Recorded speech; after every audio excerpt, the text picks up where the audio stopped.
D G S P R صاحب نے ایک پریس کانفرنس میں کہا ہے کہ افغانستان کے ساتھ جو ہماری بارڈر ہے اس کی لینتھ اتنی زیادہ ہے کہ یہ ممکن نہیں ہے ہر جگہ پر فوجی ہو اور چیک پوسٹ ہو. جو لوگ پاکستان میں غلط ارادے سے داخل ہوتے ہیں تو ان کو ہم وہاں پہ روک سکیں. میرا خیال ہے ان کی یہ بات بالکل ٹھیک ہے. جہاں پر بارڈر کی لینتھ 1000 کلومیٹر سے زیادہ ہو تو ظاہری بات ہے یہ آسان کام نہیں ہوگا.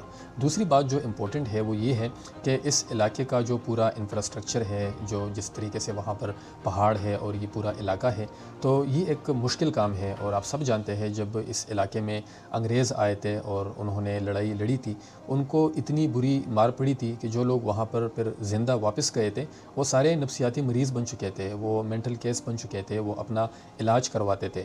تو یہ بات تو بالکل ٹھیک ہے، یہ ایک مشکل علاقہ ہے اور اس علاقے میں اگر امن لے کے آنا ہے تو جو طریقہ ابھی تک پاکستان کے اداروں نے اپنایا ہوا ہے، بظاہر ایسا لگتا ہے کہ وہ طریقہ اس کے لیے ٹھیک نہیں ہے.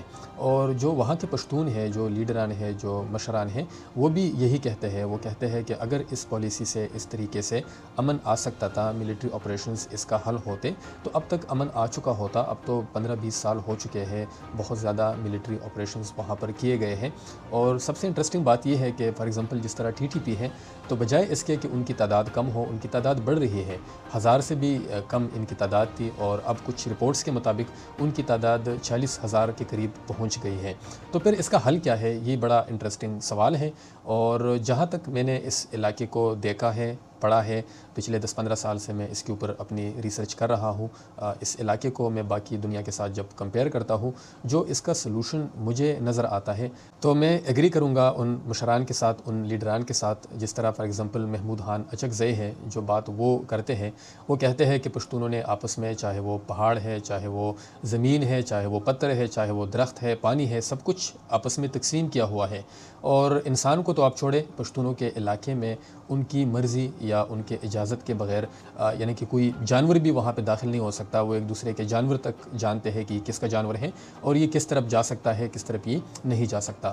تو ایک تو یہ امپورٹنٹ بات ہے کہ وہاں کے جو لوگ ہیں وہ اس علاقے کو جانتے ہیں، وہ ان ایشوز کو جانتے ہیں. تو اس کا حل میرا خیال ہے یہ ہو سکتا ہے کہ ان لوگوں کو عزت دینی ہوگی، ان لیڈران سے، ان مشران سے پوچھنا ہوگا کہ آپ کے علاقے میں یہ جو مسئلہ ہے اس کا حل کیا ہے. اور یہ جو پھر آپ کو حل بتائیں گے، اگر آپ اس کے اوپر جائیں گے تو میرا خیال ہے بہت جلدی وہاں پر امن آ سکتا ہے. میں آپ کو ایک چھوٹی سی اگزامپل دوں گا، اس سے امید ہے آپ کو، جو لوگ یعنی کہ پشتون کلچر یا پشتون ولی کو نہیں جانتے تو ان کو اندازہ ہو جائے گا. ایک ایسا واقعہ آپ کو سناتا ہوں جو خود میں نے اپنی آنکھوں سے دیکھا تھا اور بڑا وہ انٹرسٹنگ ہے. اس سے آپ کو سمجھ آ جائے گی کہ پھر پشتون کیا کرتے ہیں جب ان کے حوالے آپ ایک کام کرتے ہیں. پرانا واقعہ ہے، ہمارے گاؤں میں ایک بینک تھا، وہاں پر دن دہاڑے چوری ہوتی ہے. 3 لوگ آتے ہیں، چونکہ سیکیورٹی کا کوئی خاص انتظام نہیں تھا، گاؤں تھا، تو 3 لوگ آئے، انہوں نے بینک لوٹا اور پیدل چلے گئے. جب وہ چلے گئے تو ظاہری بات ہے سامنے پہاڑ ہے اور پھر جو ہے کھیت ہے، جنگلات ہے. اب یہ مشکل کام تھا ان کو ڈھونڈنا. پولیس کو اطلاع دی گئی، پولیس کی گاڑی آئی، پولیس کے لوگ آئے اور وہ تھوڑی دیر اس علاقے میں پھرتے رہے. ان کو کوئی کامیابی نہیں ملی اور میرا خیال ہے وہ ایک گاڑی آئی تھی، اگر شاید 100 گاڑیاں بھی آتی ان کو کامیابی وہاں پہ نہیں مل سکتی تھی. جیسے میں نے کہا، جس طریقے سے وہاں پہ پہاڑ ہے، شاید پولیس کے لیے ان کو یعنی کہ ان کے اوپر چڑھنا بھی اس طرح ممکن نہیں تھا. تو کیا ہوا، گاؤں میں ایک اعلان ہوتا ہے، بتایا جاتا ہے گاؤں کا بینک ہے، 3 بندے لوٹ کے چلے گئے ہیں اور ان کو پکڑنا ہے. جیسے ہی یہ اعلان ہوتا ہے، لوگ گھروں سے نکل آتے ہیں اپنے اسلحے سمیت اور پھر پولیس اور بینک کا جو عمل آتا وہ آرام سے حجرے میں بیٹھا ہوا ہے، چائے پی رہے ہیں، گپ شپ کر رہے ہیں. لوگ نکل پڑے اور تھوڑی دیر بعد وہ ایک ایک بندے کو پکڑ کے لے کے آتے تھے. وہ سارے لوگ جو اس گاؤں کے نہیں تھے، چونکہ گاؤں کے لوگ ایک دوسرے کو جانتے تھے، جو ان نون ہوتا تھا اس کو پکڑتے تھے، ان کے سامنے لے کے آتے تھے کہ کیا یہ بندہ تھا، کیا یہ بندہ تھا. اور چند گھنٹے گزرے تھے، وہ بیچارے بھی سوچتے ہوں گے کہ ہم کہاں پر آ کے پھنس گئے ہیں. وہ لوگ، کوئی پہاڑ کے اوپر چڑھا ہوا تھا، کوئی گنے کے کھیت میں پھنسا ہوا تھا، کیونکہ ان دنوں اس دن مجھے یاد ہے بارش ہو رہی تھی. وہ بیچارے کیچڑ میں گندے پڑے ہوئے تھے اور پیسوں سمیت ان کو پکڑا گیا، ان کو پولیس کے حوالے کیا گیا.